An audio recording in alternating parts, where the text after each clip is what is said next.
दोनों आंखें घायल थी, खून बह रहा था, मुंह से खून बह रहा था, होंठ फट गए थे, पूरे चेहरे पर चोट थी, गर्दन की हड्डी टूटी हुई थी, दोनों हाथों की उंगलियों के नाखून भी जख्मी थे, पेट पर चोट थी, प्राइवेट पार्ट से भी खून बह रहा था। सिर्फ यही नहीं, कोलकाता के ट्रेनी डॉक्टर को आरोपी संजय रॉय ने इससे भी ज्यादा जख्म दिए, जिनका खुलासा ट्रेनी डॉक्टर की पोस्टमार्टम रिपोर्ट में हुआ। अगर सिर्फ इन्हीं जख्मों के बारे में सुनने भर से आपको बुरा लग रहा है तो जरा सोचिए जिसके साथ ये सब हुआ उस पर क्या बीती होगी, क्या उसकी हालत हुई होगी। और अगर मैं पीड़िता की हर चोट, हर जख्म की कहानी यहाँ सुनाने लग जाऊं तो सोचिए आपका क्या हाल होगा। 8 और 9 अगस्त की दरमियानी रात को कोलकाता के आरजी कर मेडिकल कॉलेज और अस्पताल में एक ट्रेनी डॉक्टर की रेप के बाद हत्या कर दी जाती है। अब पीड़िता की पोस्टमार्टम रिपोर्ट आ चुकी है। इस रिपोर्ट में साफ हो गया है कि पीड़िता के साथ कैसे बर्बरता की गई थी। रिपोर्ट में क्या क्या सामने आया, आज मैं उसी के बारे में बताने वाला हूं। आरोपी संजय रॉय ने ट्रेनी डॉक्टर के साथ बर्बरता की सारी हदें पार कर दी। 8 और 9 अगस्त की दरमियानी रात करीब 1 बजे आरोपी संजय अस्पताल में आता है, जहां उसने खूब शराब पी और हिंसक पॉर्न वीडियोस देखे। सुबह करीब 4 बजे शराब के नशे में धुत सेमिनार के हॉल में घुसता है वो, जहां उसने ट्रेनी डॉक्टर को सोते हुए देखा। संजय रॉय ने डॉक्टर को दबोचने की कोशिश की, लेकिन वो जाग गई। डॉक्टर ने खुद को आरोपी से छुड़ाने की कोशिश की, लेकिन संजय रॉय उस पर भारी पड़ता हुआ नजर आ रहा था। शराब के नशे में धुत संजय एक जानवर जैसा बन चुका था। जूनियर डॉक्टर की जो पोस्टमार्टम रिपोर्ट सामने आई है, उसने हर जख्म का हिसाब दे दिया है। रिपोर्ट के मुताबिक जूनियर डॉक्टर के शरीर पर जितने भी घाव हैं, वो उसे तब मिले जब वो खुद को आरोपी से बचाने की कोशिश कर रहा था। इसी कोशिश में उसके चश्मे का शीशा टूट चुका था, क्योंकि आरोपी डॉक्टर ने उसके चश्मे पर मुक्के मारे थे, जिससे उसके चश्मे के टुकड़े टूटकर उसी की आंखों में धंस गए थे। इसी वजह से पीड़िता की दोनों आंखों से खून बह रहा था। अब ट्रेनी डॉक्टर की आंखें फूट चुकी थी, उसे भयानक दर्द हो रहा था, लेकिन उसे कुछ भी नहीं दिख रहा था।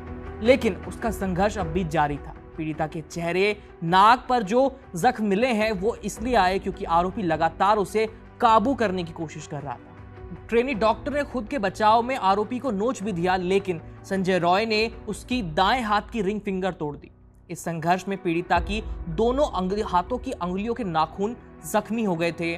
ट्रेनी डॉक्टर घायल होकर भी खुद को बचाने की पूरी कोशिश कर रही थी, लेकिन भयानक दर्द के चलते वो कुछ देर बाद बेहोश हो गई। रिपोर्ट के मुताबिक ट्रेनी डॉक्टर के प्राइवेट पार्ट पर जो जख्म के निशान मिले हैं वो तब आए जब जूनियर डॉक्टर बेहोश हो चुकी थी और संजय रॉय उसका रेप कर रहा था। वहीं इसके बाद आरोपी ने जो किया, उसने इस टॉर्चर की सारी हदें पार कर दी। मुझे बताते हुए घिन आ रही है, लेकिन बताना जरूरी है और आपका जानना भी जरूरी है। ट्रेनी डॉक्टर के पैरों को इस हद तक स्ट्रेच कर दिया था कि उसकी हिप बोन टूट गई, और यही वजह थी कि डॉक्टर की वजाइना से इतना खून बह रहा था। महिला की डेड बॉडी जिस हालत में मिली वो रोंगटे खड़े कर देने वाला था, इंसानियत पर सवाल उठाने वाला था। और पोस्टमार्टम रिपोर्ट में यह भी बताया गया कि पीड़िता के साथ ये सब कुछ मौत से पहले किया गया था। डॉक्टर शोर न बचाए इसलिए आरोपी ने उसके मुंह को दबा दिया। नशे में धुत संजय को यह भी नहीं पता कि कब उसके हाथ बेहोश डॉक्टर के मुंह से हटकर उसकी गर्दन पर चले गए और कब उसने पीड़िता का गला दबा दिया। पोस्टमार्टम रिपोर्ट के मुताबिक पीड़िता की मौत गला घुटने से हुई है। रेप करने के बाद आरोपी ने दोबारा पीड़िता का गला दबाया ताकि उसके बचने की कोई गुंजाइश न रहे, और इसकी वजह से पीड़िता की गर्दन की हड्डी टूट गई। 40 मिनट के अंदर संजय रॉय ने यह सब कुछ कर दिया।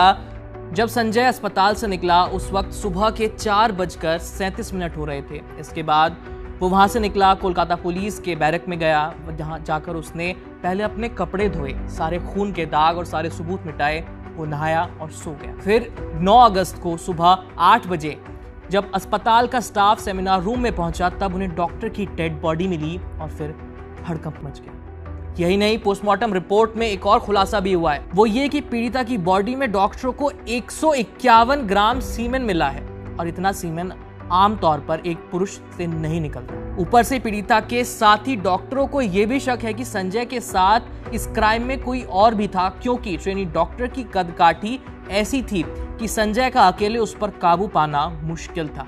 और इन दोनों बातों की वजह से ही सभी को यह शक है कि पीड़िता का गैंगरेप हुआ है। फिलहाल सीमेन सैंपल को जांच के लिए भेजा जा चुका है। उसकी रिपोर्ट आने के बाद ही कुछ कहा जा सकता है। संजय रॉय ने जो किया उसके लिए तो फांसी की सजा भी कम है। फिलहाल सीबीआई के पास ये मामला चला गया है और हम उम्मीद करते हैं कि जल्दी ही संजय रॉय को कोर्ट कोई ऐसी सजा सुनाए जिससे अपराधियों की रूह कांप जाए। बाकी अपने सजेशंस हमें कमेंट में जरूर बताइएगा आपकी वीडियो कैसा लगा, और देखते रहिए एबीपी लाइव। मेरा नाम है आयुष। धन्यवाद।